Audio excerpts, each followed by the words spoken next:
Selamat pagi anak-anak Bapak SMA Plus Sedayu Nusantara kelas 10.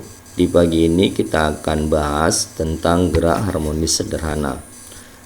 Nah, gerak harmonis sederhana ini sama dengan peristiwa kalau kita di SMP belajar tentang getaran. Jadi semua benda yang bergerak atau bergetar kita sebut asumsinya adalah gerak harmonis. Nah, untuk benda yang sederhana yang kita amati nanti itu adalah pegas dan bandul. Mungkin untuk lebih mudah memahami bendanya seperti jam yang pakai bandul. Itu dia ya, jam yang menggunakan bandul. Kemudian contoh yang lain seperti per atau pegas, diistilahkan kita di rumah namanya per. Nah, ini pegas yang bergetar naik turun atau bergetar bolak-balik. Untuk mengamati pegas ini seperti trampolin. Itulah contoh yang bisa kita amati model getaran ya.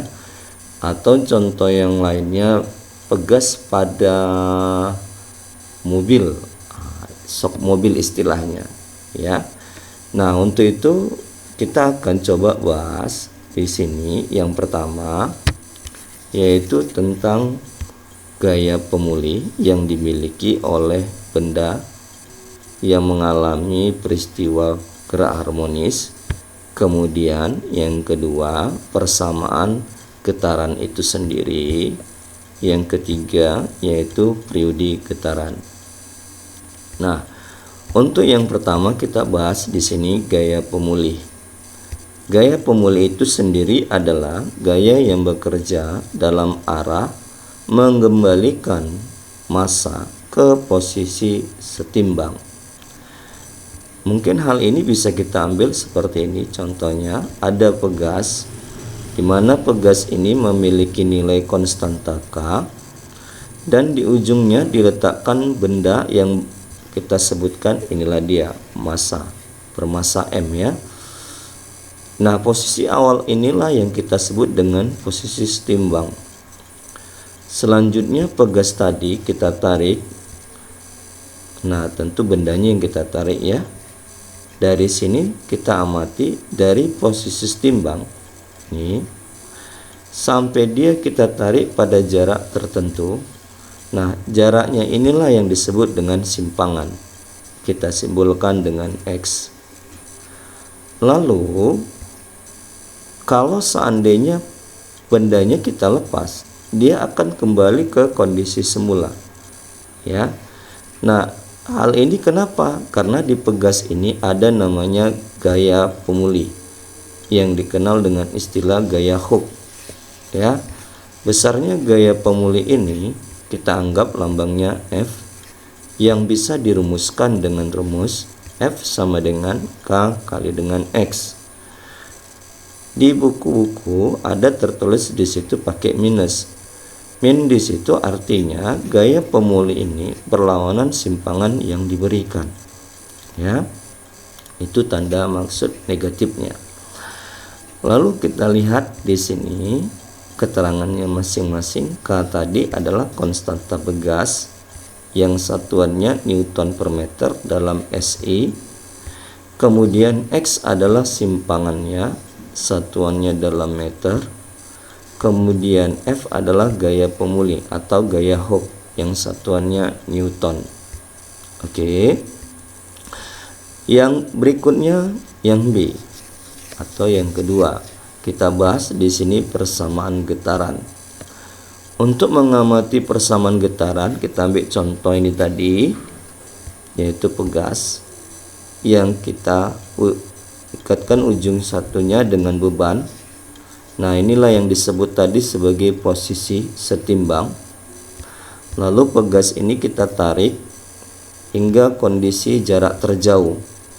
Nah, kondisi inilah yang dikenal dengan jarak terjauhnya, yaitu dengan amplitudo yang dilambangkan dengan A atau simpangan terjauh, simpangan maksimum ya.